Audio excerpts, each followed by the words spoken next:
We've tackled some slightly more niche themes lately here at the Dreamland Motel, and I want to say how much I appreciate the incredible engagement we've received in return.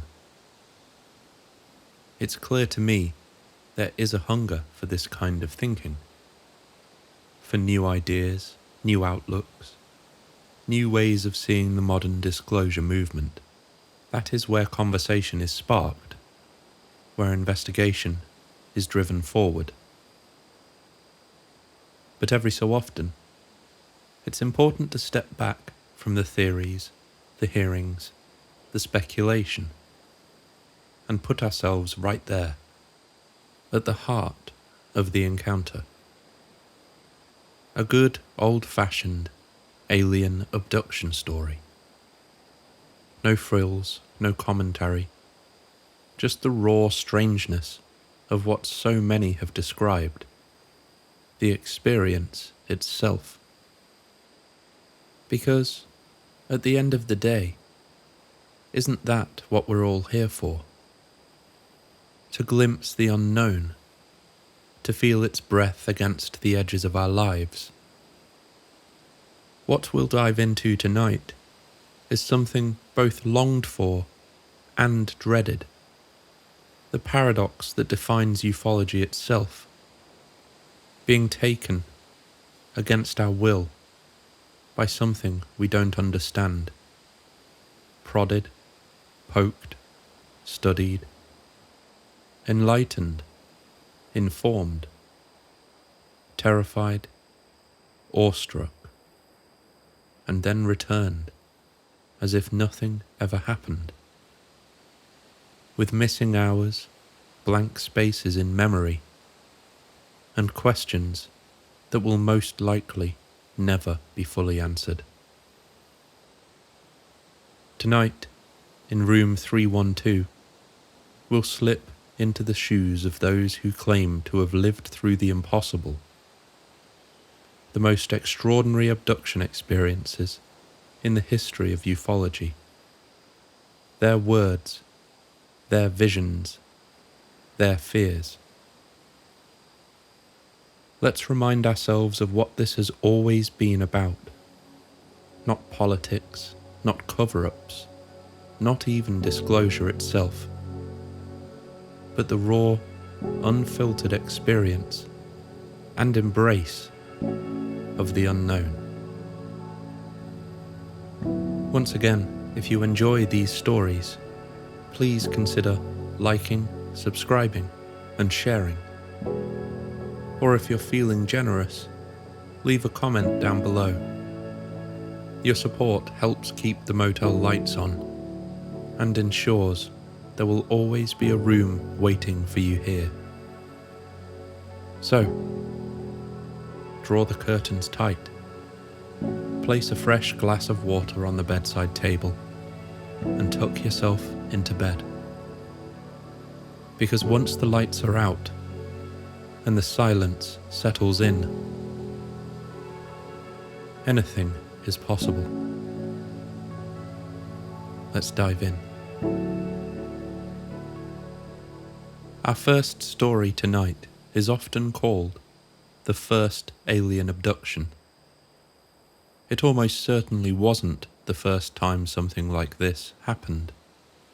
Stories of being taken by lights and beings stretch back centuries, under other names. But this was the first account that captured the imagination of the modern ufology landscape, and set the mould for every abduction tale that would follow. The year is 1961. John F. Kennedy is in the White House, and in the quiet of New Hampshire's White Mountains, Betty and Barney Hill are driving home after a short holiday to Niagara Falls and Montreal. Their little dachshund, Delcy, is curled up in the back seat of their '57 Chevy. The night is clear, the stars sharp, and the couple are eager to get home. It begins with a light. The light that wouldn't go away. Betty notices it first. A star, perhaps, but brighter, whiter, and strangely mobile. It drifts against the fixed canvas of the night sky in a way no planet ever could. She watches intently as it darts, then pauses, as though pacing them. Barney is reluctant to indulge her curiosity. He's pragmatic, practical, a man who doesn't rush to conclusions. But the light persists, hovering, dipping, following them along the highway. Near Twin Mountain, Betty insists they pull over at a scenic turnout. She lifts binoculars to her eyes. The object is no star. Metallic, structured, with a row of windows glowing faintly, and inside, she swears she sees figures. She passes the binoculars to Barney. His skepticism holds for only a moment. Through the lenses, he sees it too. 8, maybe 10 humanoid shapes, lined up inside, all watching. One, the leader, turns directly toward him, while the others move to what looks like a control panel. In that instant, Barney feels something intrude upon his mind. Not a voice aloud, but a message clear as thought. Stay where you are. Keep looking. Terror floods him. He tears the binoculars from his eyes so violently that the strap breaks. His voice shakes as he stumbles back to the car. We're about to be captured. Panic surges. Barney throws the Chevy into gear, speeding down the dark highway. But the object is no longer a distant star. It descends, closing in. Fins or wings extending with red lights shining from their tips. Then comes the sound. A sequence of buzzing, beeping tones pulsing through the car, resonating deep in their bodies. It seems to come from the trunk, intentional and mechanical. Each pulse brings a wave of heaviness, their eyelids drooping, their thoughts fogging. The road stretches on, but the hills are slipping away. When awareness returns, they are nearly 35 miles south, near Concord. 2 hours have passed. Neither can say where the time went. By the time they reach home at dawn, unease has curdled into dread, and the evidence is waiting. Both their watches have stopped at roughly the same time, and never tick again. The toes of Barney's shoes are scuffed, as if he'd been dragged. The binocular strap hangs broken. Betty's blue dress is torn at the zipper and hem, lined with a strange pink powder. On the trunk of the Chevy, a pattern of shiny circular spots appears, smooth as if polished. When Betty holds a compass over them, the needle spins wildly. Their dog, Delcy, paces nervously, scratching at a rash. Both Betty and Barney feel dirty, contaminated. They shower immediately. Their exhaustion drags at them. Betty hides her ruined dress in the closet, not knowing why she can't bring herself to throw it away. 10 days later, Betty begins to dream. For 5 consecutive nights, vivid dreams seize her sleep. She dreams of figures blocking the road, surrounding the car. She and Barney are led into the forest, Barney dazed, unresponsive, as though hypnotized or drugged. And a ramp leads them aboard a disc-shaped craft. Inside, she is separated from her husband. The beings, small, neat, dressed in blue uniforms with caps, are calm and clinical. They take samples, hair, skin, nails. They examine her teeth. One seems fascinated by the way her jaw moves. And then comes the needle. Long, thin, impossibly sharp. Betty protests, but the examiner drives it into her abdomen. She cries out in agony until the one she calls the leader waves a hand before her eyes. Instantly, the pain vanishes, replaced by a numbing calm. He explains simply, it was a pregnancy test. In another dream, the beings pull at Barney's teeth, astonished when his dentures come free. Betty laughs, explaining what false teeth are, and they listen intently, childlike in their curiosity. At the end of one dream, the leader offers Betty a book of symbols, strange writings she cannot read. It will be her proof, but as she prepares to leave, the others protest. The book is taken from her, and she's devastated. The dreams never return after those 5 nights, but Betty writes them down in detail, convinced they are more than just a fantasy. 2 years pass. The dreams fade, but the unease does not. Barney develops ulcers, insomnia, gnawing anxiety. Betty remains obsessed with the mystery of those lost hours.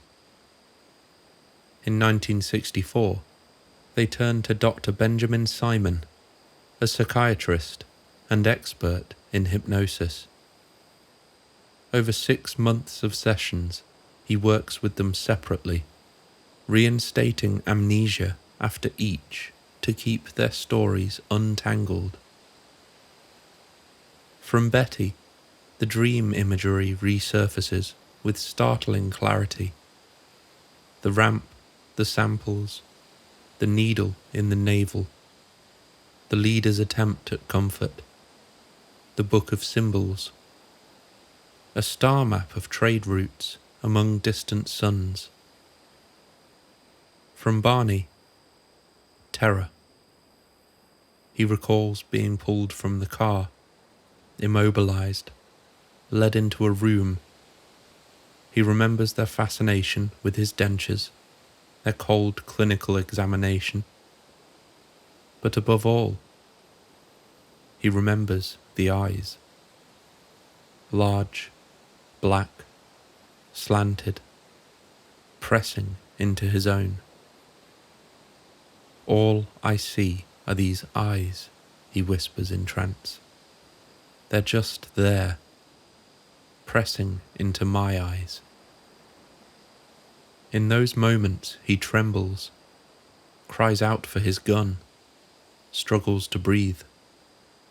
The terror is as fresh in 1964 as it was on that lonely road 3 years earlier. For the Hills, hypnosis brought a measure of relief. Betty felt vindicated. Her dreams had been fragments of truth. Barney's health improved once his buried fears were given voice. Dr. Simon, however, remained cautious. He believed the Hills were sincere, but suspected the narrative was born from Betty's dreams, reinforced under hypnosis. Investigators were more persuaded. The National Investigations Committee on Aerial Phenomenon, NICAP's Walter Webb, interviewed the couple for 6 hours and declared them credible, unsensational, and clearly traumatized. Project Blue Book filed their report away, dismissing it as probably Jupiter. In the years that followed, Betty's star map sketch became famous, linked by some to the Zeta Reticuli star system. More importantly, the Hills ordeal became the template: missing time, medical exams, telepathic communication, beings with large eyes. Skeptics argue that cultural influences and dreams shaped the tale. Believers point to the physical evidence: the torn dress, the spinning compass, the stopped watches. Either way, the Hills' long night set the tone for every abduction account that followed, and remains one of the most studied encounters in ufology. Tonight's episode is not about analysis, but before we move on, I want to leave you with one thing to think about. One detail often overlooked is Betty's description of the so-called pregnancy test performed aboard the craft. She recalled a long needle being inserted into her abdomen, ostensibly to determine if she was pregnant. At first glance, this sounds extreme, even grotesque, especially since urine-based pregnancy tests were already well established in medical practice by the early 1960s.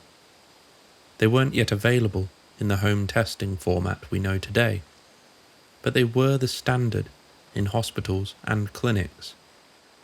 That is precisely what makes Betty's account curious. If she were fabricating, why not choose a method that aligned with known medical procedures of the time? By describing something so invasive, so seemingly irrational, she risked undermining her own credibility. To my mind, that lends weight to her testimony. It feels less like a convenient invention and more like a detail reported in spite of its strangeness. In other words, the very overkill of the procedure may point to its authenticity, or at the very least, to Betty relaying her experience honestly, regardless of how implausible it might have sounded to others. So, if she was telling the truth, were they really conducting a pregnancy test? Or were they harvesting something? Just something to think about. The Betty and Barney Hill story leaves us with a question as old as the phenomenon itself. If it had been you on that road, with the buzzing in your ears and the dark eyes pressing into your mind, would you believe it was just a dream? Our next story takes us 12 years after the Hills' long night, to the quiet banks of the Pascagoula River in Mississippi. It's October 11th, 1973. 2 men, Charles Hickson and Calvin Parker, have come to fish after work. Hickson is 42, a shipyard foreman. Parker is just 19, new to the job, shy and nervous about his upcoming wedding. The plan is simple: catch some fish, relax, and let the autumn evening slip away on the current. But what happens to them on that riverbank will become one of the most famous abduction stories in history. The night is still, the water dark. They are standing on an abandoned pier when they hear it. A zipping, whirring sound that doesn't belong to the night.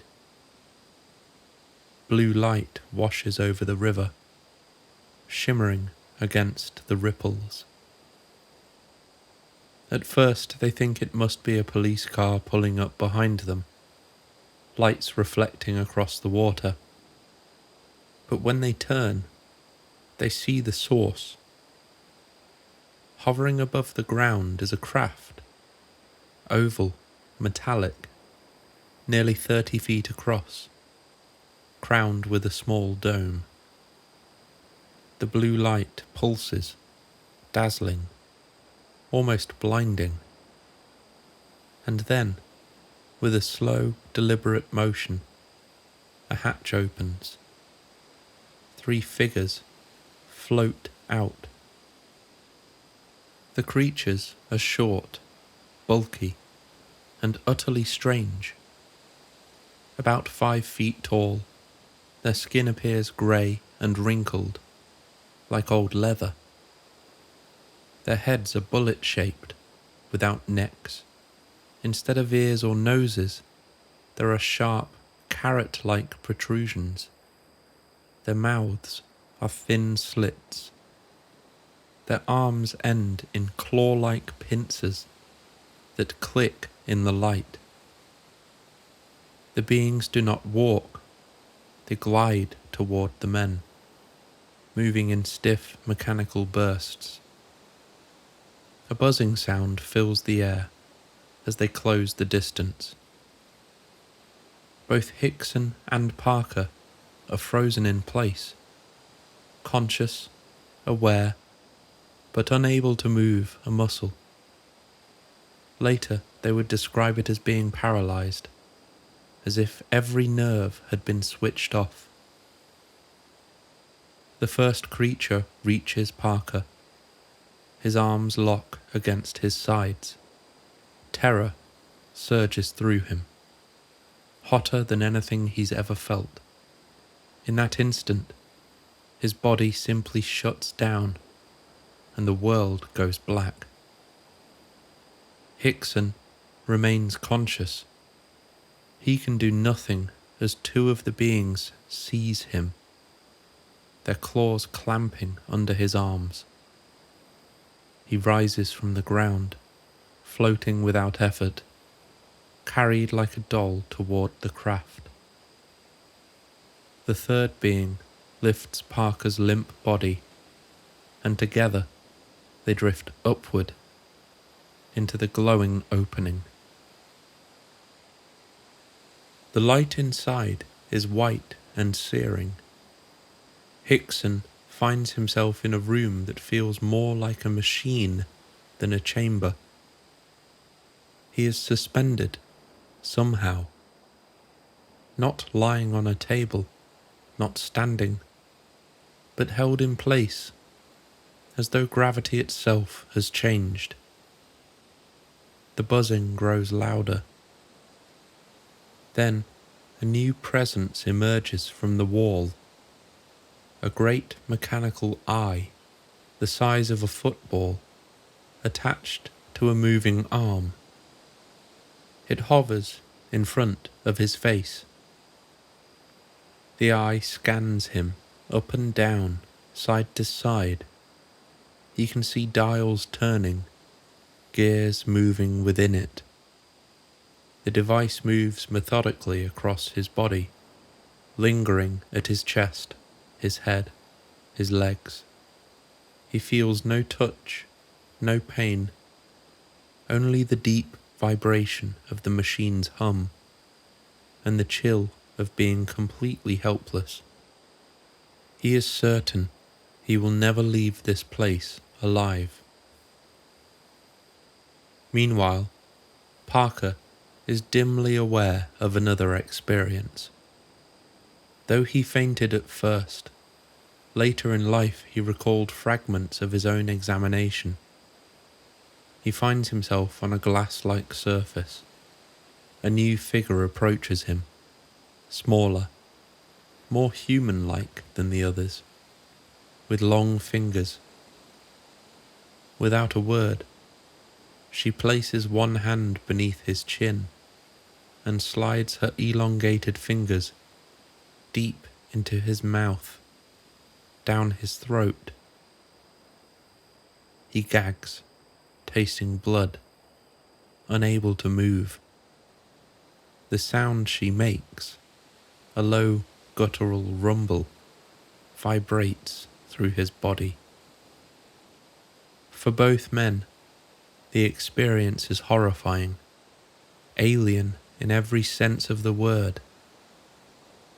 And then, as suddenly as it began, it was over. Hickson feels himself drifting back down, set gently on the grass by the river. The craft hovers silently, the beings gone, the hatch sealed. Beside him, Parker stands rigid, arms raised, face locked in terror. Hickson has never seen such fear in a man's eyes. He shakes him, slaps him, until at last Parker breaks, collapsing into sobs and prayer. The craft emits one final pulse of blue light, then shoots away, vanishing into the stars in a matter of seconds. On the dark riverbank, the two fishermen are alone again. Except they're not the same men who cast their lines an hour earlier. Back in the car, they sit in silence, doors locked, trying to comprehend what has just happened. Hickson takes a swig of whiskey from a bottle in the glove box to calm his nerves. Parker can barely speak. At first they agree. No one will believe them. Best to keep it quiet. But fear gnaws at Hickson. What if it comes back? What if it happens to someone else? Reluctantly, he convinces Parker to report it. They call the Air Force. They are told to contact the local sheriff. At the Jackson County Sheriff's Office, the deputies listen with skeptical ears. Hickson trembles as he describes the creatures. Parker sits pale, silent, barely coherent. The officers suspect a prank, or perhaps two men drunk on moonshine. So they leave the pair alone in a room, secretly recording them. What the tape captures is no joke. The men speak in hushed, panicked voices. Hickson mutters, "It scared me to death, too, son. You can't get over this in a lifetime. Jesus Christ, have mercy." Parker sobs, praying aloud. "I just want to go home. I'm about to panic." The deputies listen, and they know. Whatever happened on that riverbank, these men believe it happened. Doctors find no burns, no wounds, only small puncture marks on their arms, as though from injections. Parker scrubs himself with bleach in the shower, terrified of contamination. He is hospitalized for the shock the next day. Hickson, steadier, tells the story to anyone who will listen. He gives interviews, writes a book, becomes a fixture in ufology circles. Parker disappears from the spotlight. scared by ridicule and trauma. He spends decades trying to outrun the story, until late in life he finally shares his fuller memories. The female examiner, the throat swab, the chilling groan that shook him to his core. Investigators take them seriously. Deputies swear the men were genuinely afraid. A secret recording confirms this. Witnesses later come forward, saying they too saw strange lights over Pascagoula that night. Skeptics point out the inconsistencies, suggest sleep paralysis, hypnagogic hallucination, or even hoax, but none ever explain away the depth of fear in those recorded voices. Today, a plaque stands on the riverbank where the encounter took place. Hickson went to his grave swearing it was real. Parker, before his death, simply said, "The story is very true." Two fishermen, one quiet river, and an experience that left scars no doctor could ever treat. And as you lie in the dark, listening to their words echo through time, you may wonder, if that same blue light came for you tonight, would you fight? Or would you freeze?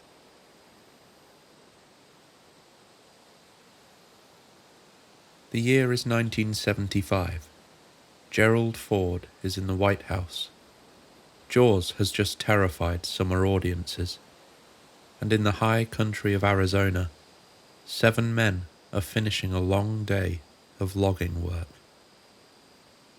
It's dusk on November 5th in the Apache Sitgreaves National Forest, and the fading light is draining from the pines. The men pile into the battered crew truck, bouncing along the dirt roads toward home. Among them is Travis Walton, 22 years old, weary and restless, eager to get back to town. The conversation is low and tired, until one of them notices it. A glow through the trees, ahead off to the right.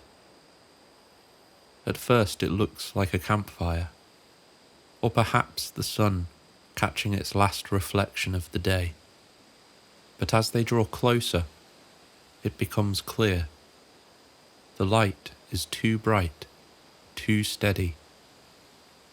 They round a bend, and the truck lurches into a clearing. And there it is. Hovering silently above a pile of cut logs is a disc-shaped craft. Metallic, radiant, perfectly still. It glows with a golden light, bathing the clearing in an otherworldly wash. The men fall silent. All 7 of them stare, unable to look away. The air seems charged, vibrating with a low, mechanical hum beneath the quiet. Travis feels his heart hammering. Against the shouted protests of his crewmates, he throws the truck door open. His boots hit the ground, and he strides into the clearing, eyes locked on the craft. The others scream after him. "Travis, get back in the truck. Are you crazy?" But their voices are distant now. The craft hovers, tilting slightly, like a plate suspended on unseen wires. Its surface is smooth, metallic, segmented into panel-like sections with no seams or rivets. The golden light pulses gently, and beneath it comes a strange sound, a layered mix of high-pitched beeps over a deep, thrumming rumble. Travis steps closer, like a moth to a flame. He feels the heat of its radiance on his face, smells the resin of the pines mixing with something sharper, metallic. His chest tightens with awe and dread in equal measure. And then, the saucer gives a sudden, shuddering wobble. The hum deepens, vibrating in Travis's bones. Then, from its underside, a blinding blue-green ray of light erupts. It strikes him square in the chest. There is a sharp crack, like the air itself has split apart. Travis's body convulses as if hit by lightning. He's lifted, arched backwards, arms flung wide, head snapping back, every muscle locked in seizure. The crew watches in horror as his silhouette flashes bright in the beam. Then the light flares harder, and he is hurled to the ground like a rag doll. He lands with a sickening thud, limp and still. The truck explodes with panic. Men shout, curse, scramble over each other. Someone yells, "He's dead." The engine roars, tires spin, and in a frenzy of terror the 6 lodgers tear down the dirt road, leaving their friend crumpled in the clearing. They flee miles before guilt overtakes fear. Finally, shaken and breathless, they turn back. But when they reach the clearing, it's dark, silent, empty. Travis Walton is gone. When Travis opens his eyes, he thinks he's in hospital. Harsh light beats down on him. His chest aches. His head swims. His mouth is dry and bitter. He lies on a flat surface, and across his body rests a smooth, curved device, 4 or 5 inches thick. It looks like a medical scanner, glinting with reflections of the light overhead. He tries to move, but weakness holds him down. His vision clears. Figures are standing over him. At first, they seem like doctors in orange gowns, faces obscured. But as his eyes sharpen, the truth dawns. They are not human. 3 creatures stand around him, each under 5 feet tall. Their skin is pale, almost translucent, with a marshmallow softness. Their heads are oversized, bald, with tiny mouths, pinched noses, and ears barely more than folds of skin. But it's their eyes that paralyze him. Huge, luminous, brownish-black orbs, nearly an inch across, reflecting the light like deep pools. There are no eyelids, no brows, just the stare, wide, unblinking, swallowing him whole. Hysteria seizes him.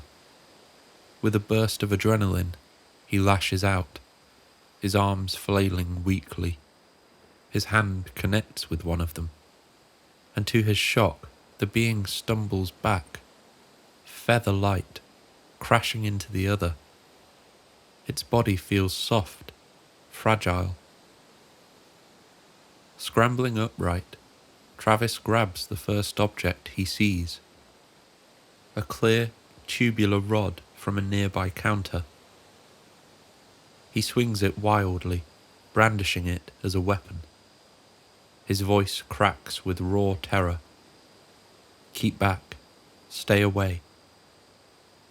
The beings advance silently, arms outstretched.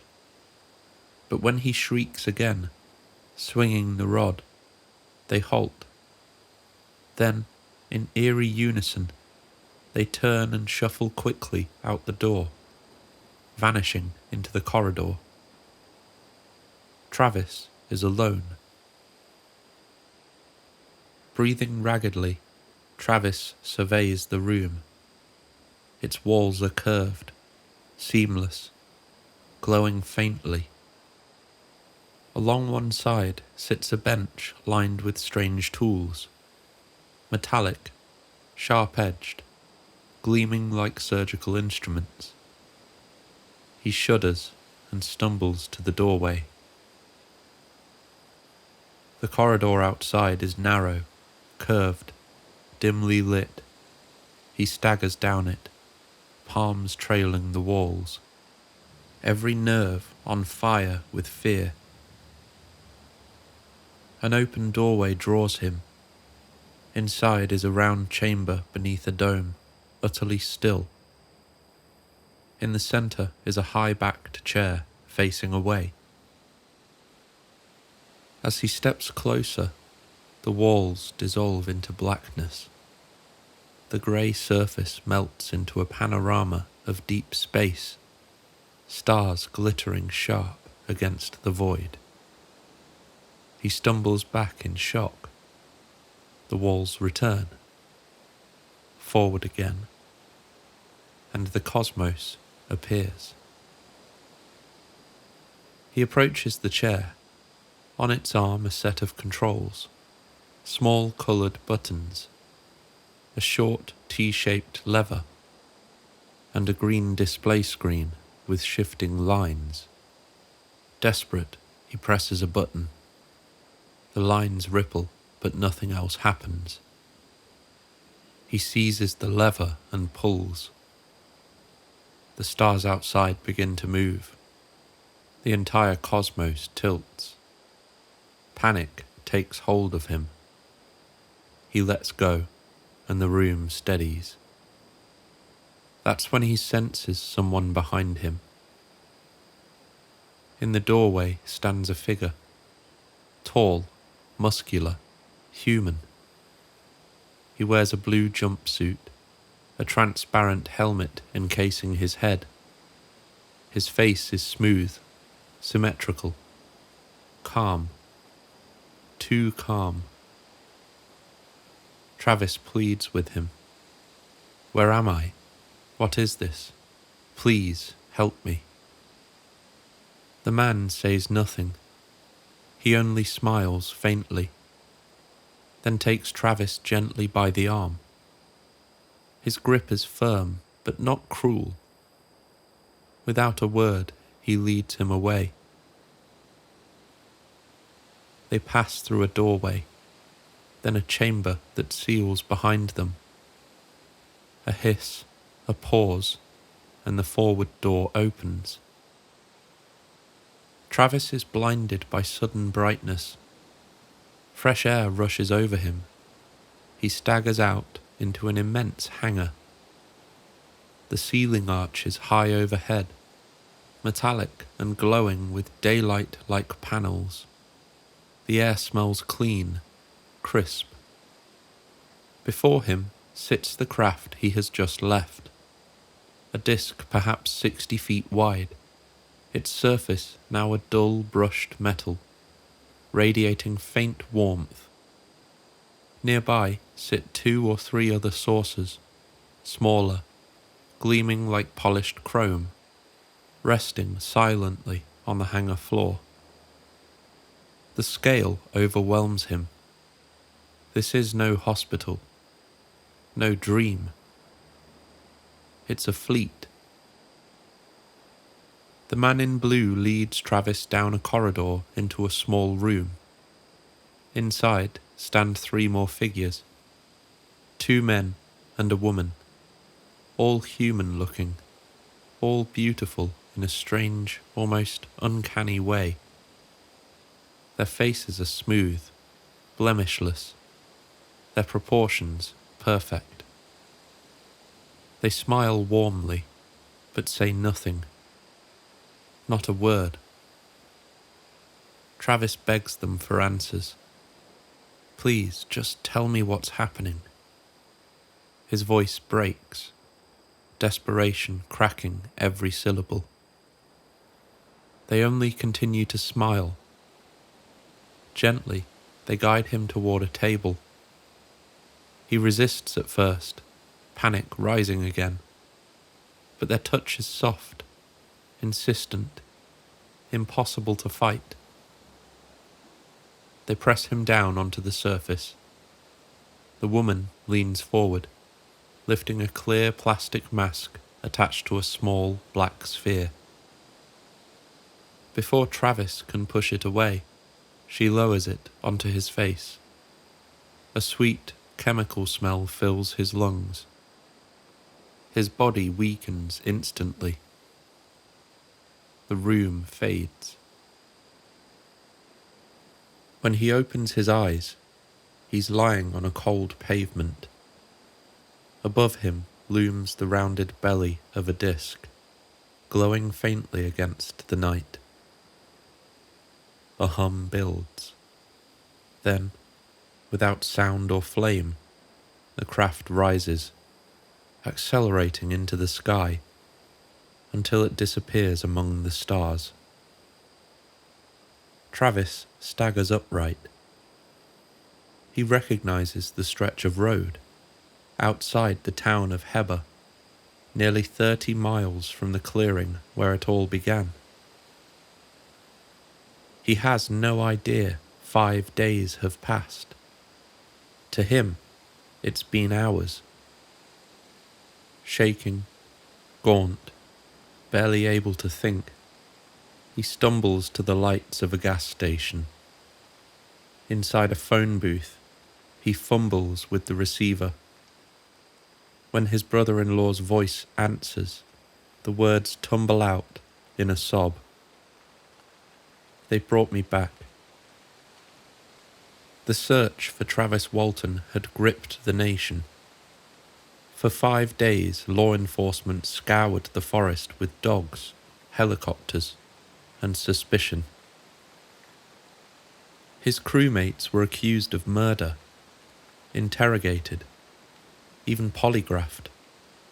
6 men told the same story, and 5 passed the lie detector.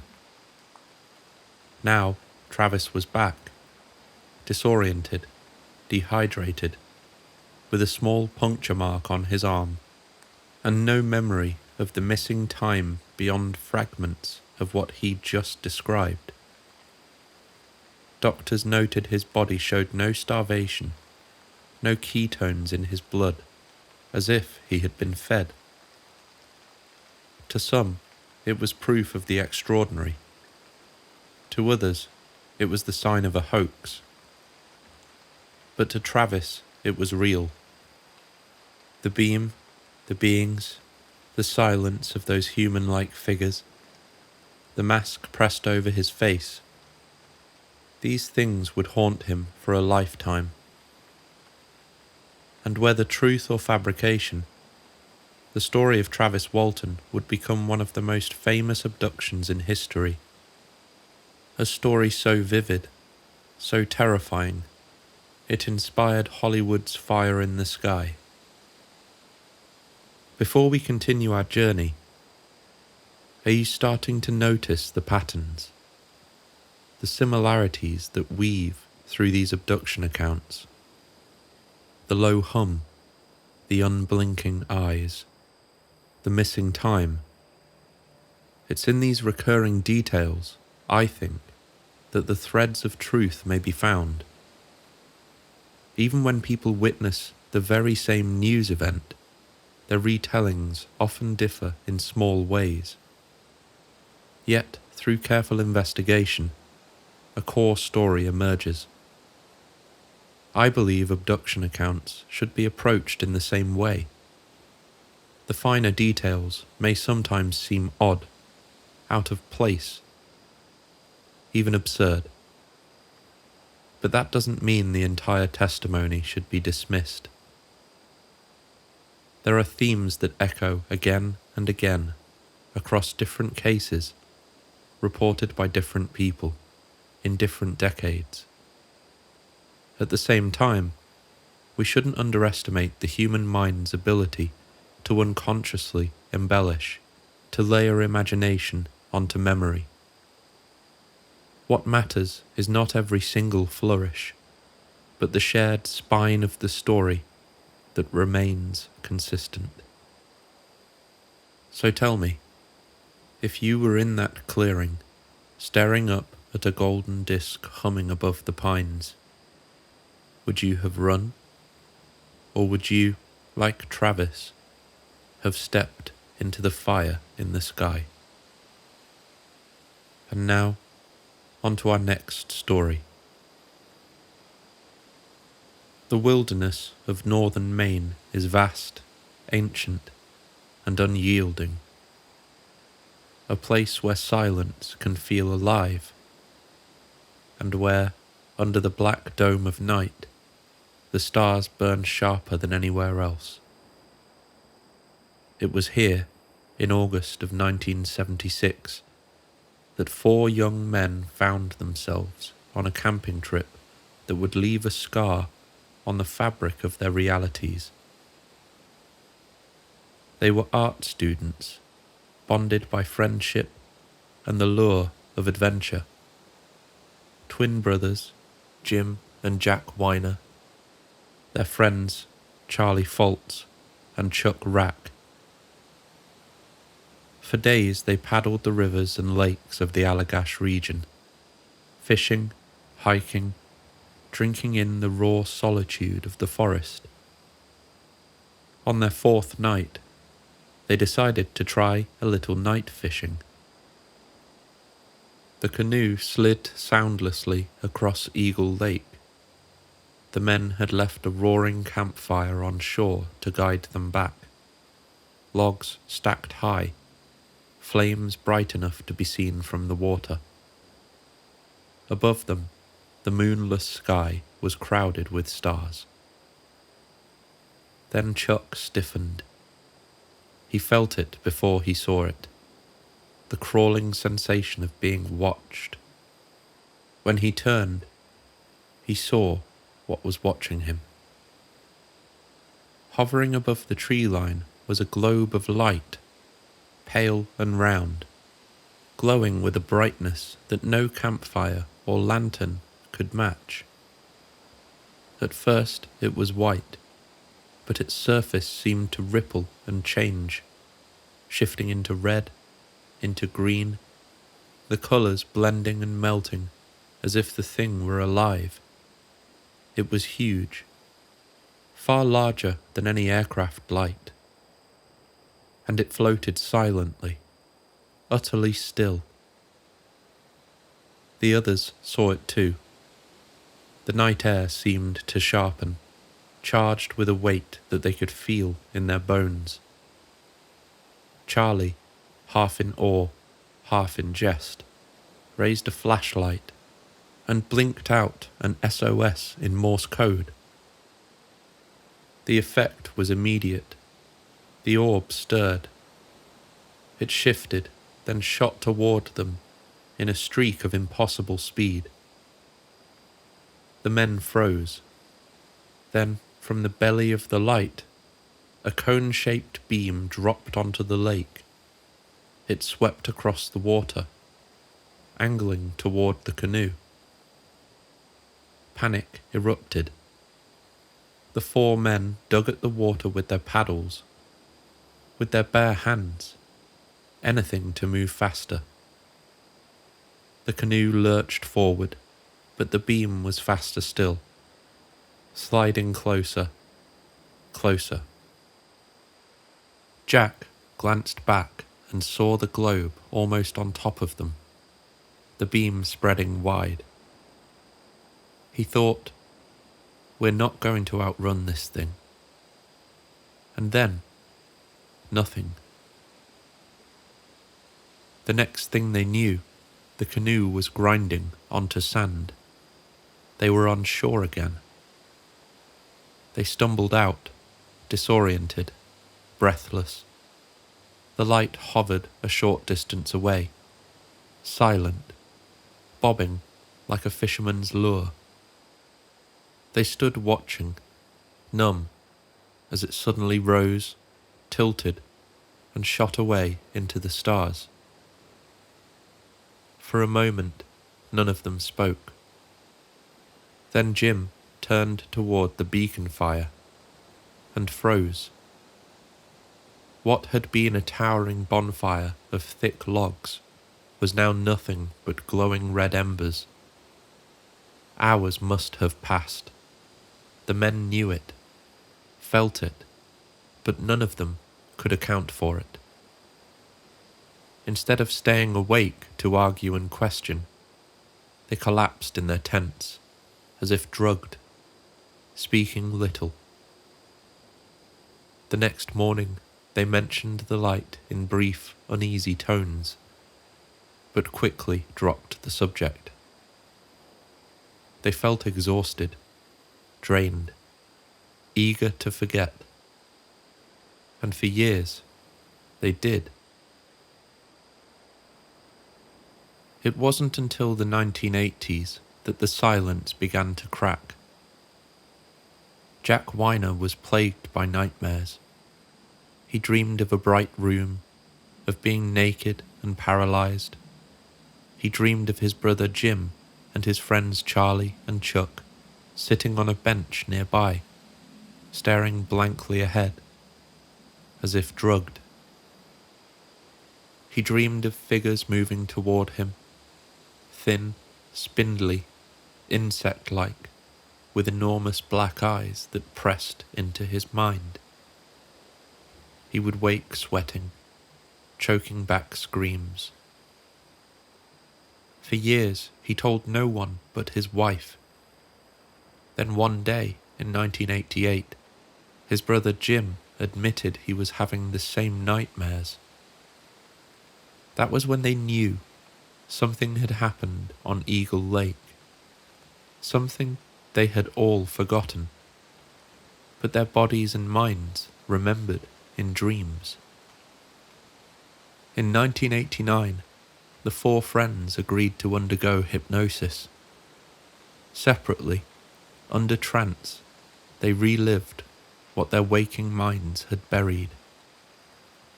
The stories they told were almost identical. The beam of light had swallowed them, lifting the canoe as if it weighed nothing. They remembered sliding upward through a dark tunnel, drifting as if underwater, toward a glaring white space. They were separated, stripped naked, seated or placed on tables. Their bodies were stiff, unmoving, their minds fogged.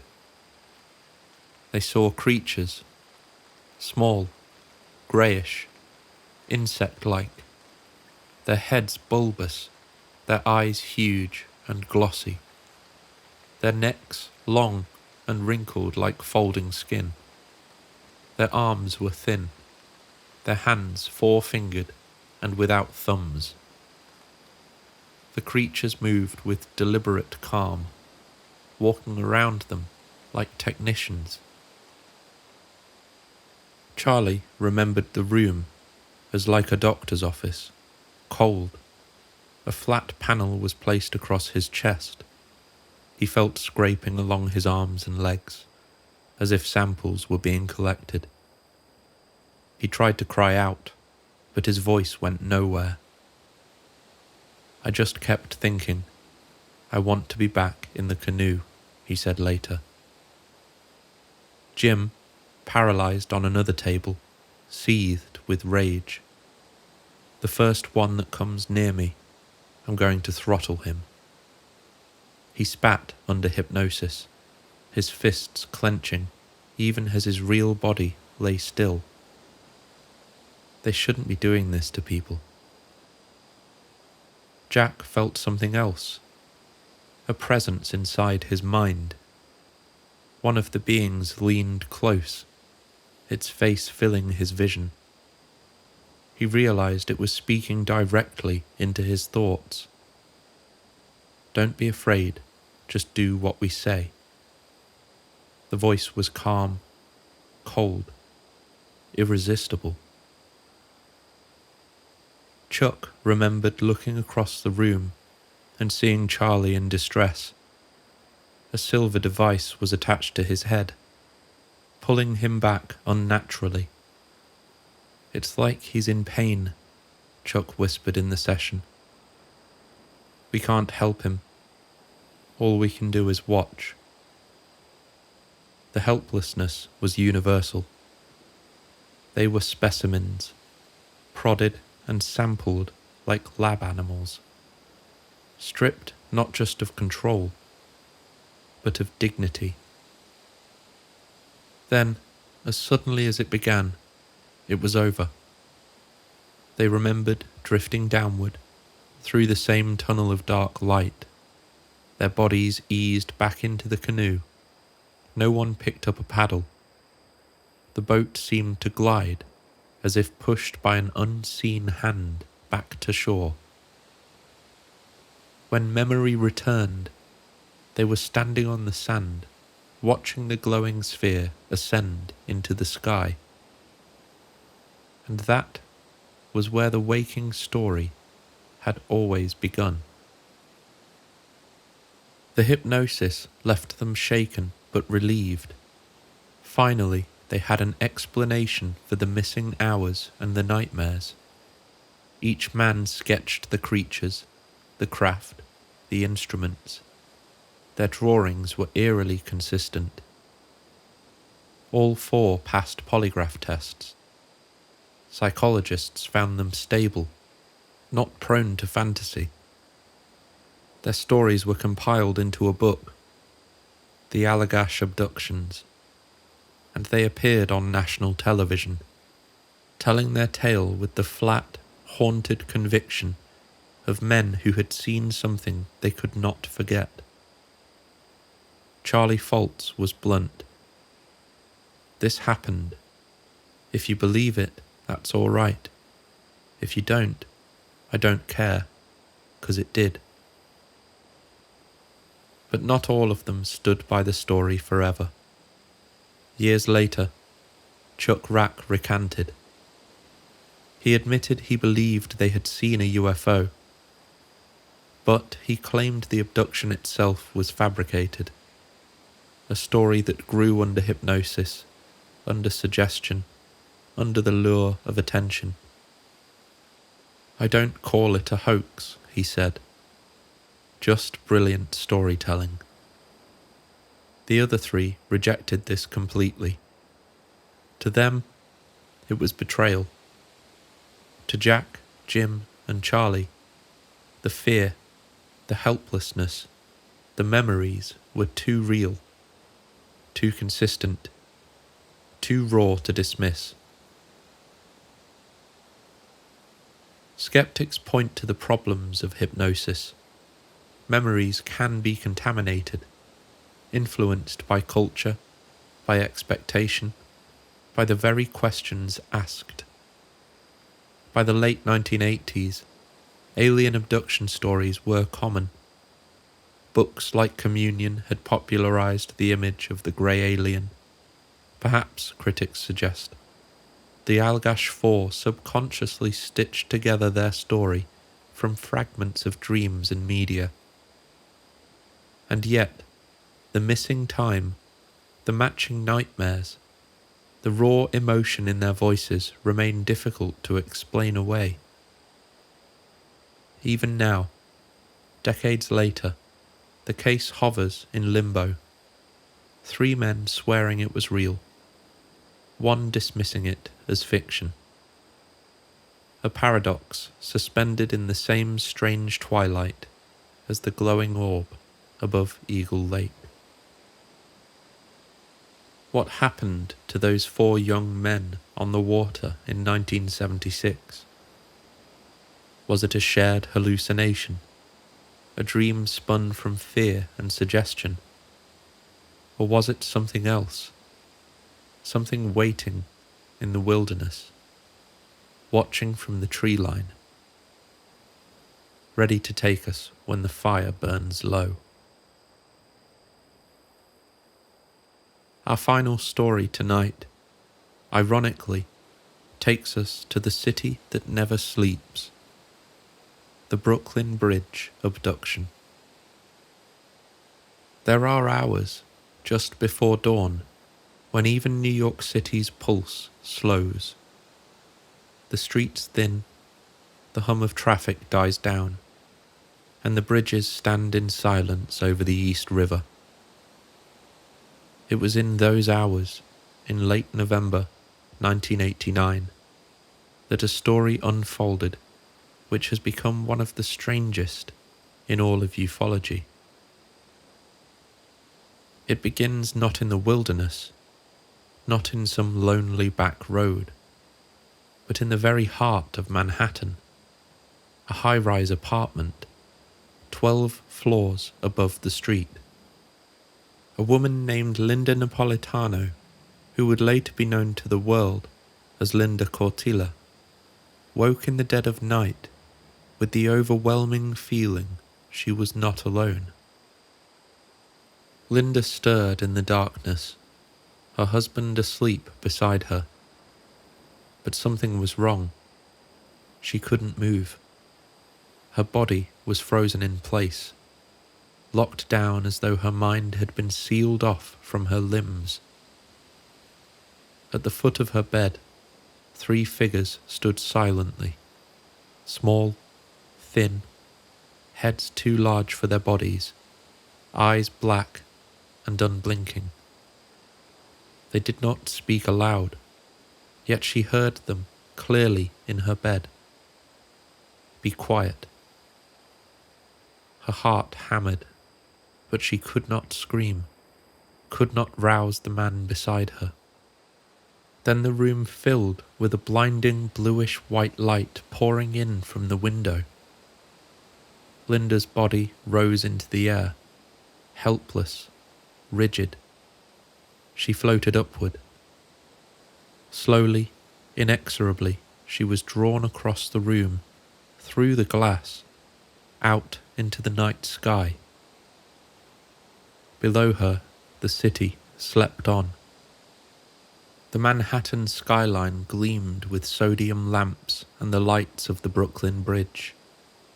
And there, suspended in the air 12 stories up, was Linda, drifting in a column of light toward a hovering craft.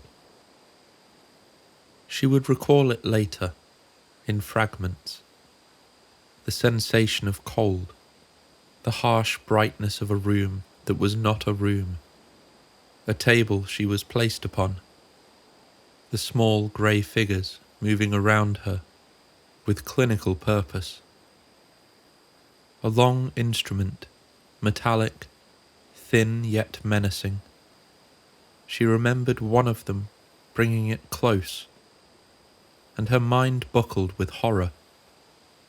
She felt something being pushed deep inside her nose, a pressure so sharp it seemed to pierce her skull. Blood trickled afterward. Later, doctors would find scar tissue and signs that something unnatural had once been embedded there. She remembered another device, a long needle being lowered toward her stomach. She struggled to move, to resist, but her body would not obey. The figures worked silently, communicating only through an oppressive mental voice. Instructions, reassurances, or commands. And then, blankness. If that were the end, Linda's account might have faded into obscurity, just another terrifying abduction memory recovered under hypnosis. But the story did not stay in her bedroom. A year later, Bud Hopkins, the artist-turned-abduction researcher who had been working with Linda, received a letter. Two men, identifying themselves only as Richard and Dan, claimed that on the very night Linda was taken, they had been parked beneath the FDR Drive, not far from her building. What they described was astonishing. They said they saw a woman in a white nightgown being levitated from a 12th floor window, flanked by three small beings, all of them rising in a beam of light toward a craft hovering over the apartment building. The men admitted they were shaken to the core, unable to process what they'd seen. They confessed they had done nothing to help, frozen, watching as the impossible unfolded.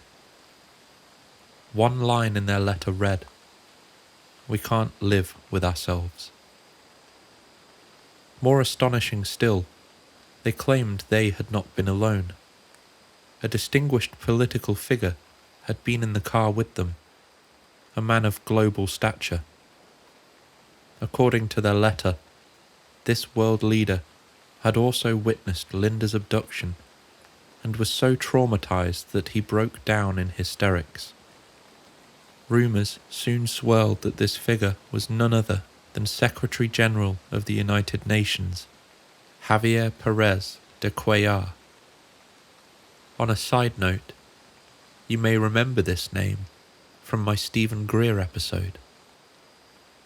Greer alleged that de Cuellar was not only a witness to the Linda Cortile abduction event, but in fact was himself involved in a separate incident, allegedly abducted from his motorcade while en route to a secret UN meeting. Greer claims this was a false flag, MILAB, or military abduction. However, this story obviously remains unverified, and it directly contradicts de Cuellar's own public denials. As with many such claims in this field, it's powerful, provocative, but very much in the realm of what might be true, or might be part of rumour or narrative inflation. Whatever the facts, it was a claim almost too extraordinary to believe. A Manhattan abduction, in plain sight, witnessed by security personnel and one of the most powerful men on Earth. Linda eventually met Richard and Dan in person.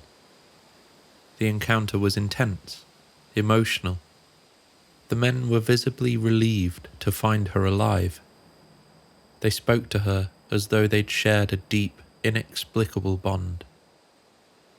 But the story took a darker turn.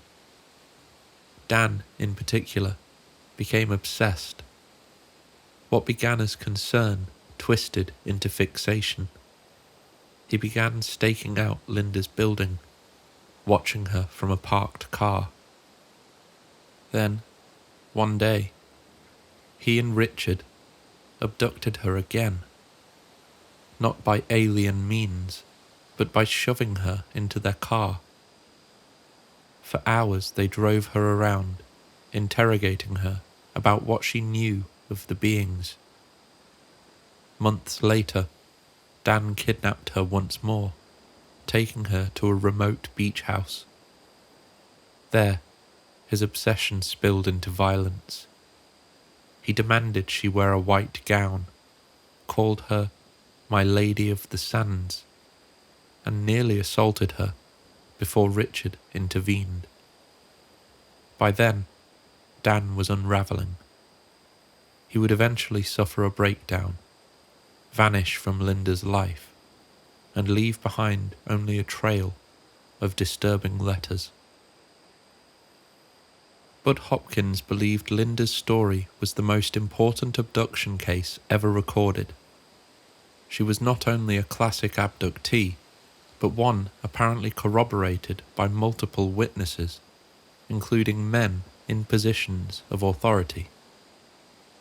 Hopkins argued this case proved abductions were objectively real, not just subjective memories. Linda herself remained steadfast. If I was hallucinating, then the witnesses saw my hallucination. That sounds crazier than the whole abduction phenomenon, she said. But skeptics found cracks everywhere. As I said before, the supposed UN witness flatly denied the story. Richard and Dan never revealed their true identities. The alleged independent witnesses quickly withdrew from the spotlight, and critics pointed out that much of Linda's narrative bore uncanny similarities to a science fiction novel published just months before the abduction. Even Hopkins' own wife at the time, filmmaker Carol Rainey, came to believe Linda's case was likely a hoax, or at least a product of flawed hypnosis. She described watching Hopkins lead vulnerable subjects toward the answers he expected. And lastly, there was the one question no one in authority ever seemed willing to address. If Linda had truly been kidnapped, stalked, and assaulted by human agents, why was there no police investigation? The Brooklyn Bridge abduction remains one of the most infamous cases in the history of UFO lore. To believers, it's a turning point, proof that abductions can happen in the heart of the biggest city on Earth, witnessed by dozens, covered up by power. To skeptics, it's a parable of credulity, obsession, and the dangers of seeing what you want to see. For Linda, it was something else entirely. A memory that has defined her life. Even now she insists it was real, that she really did leave her bed that night, floating in the cold air above the East River, guided by small grey beings into the unknown. And whether it was fact or fabrication, the image remains haunting.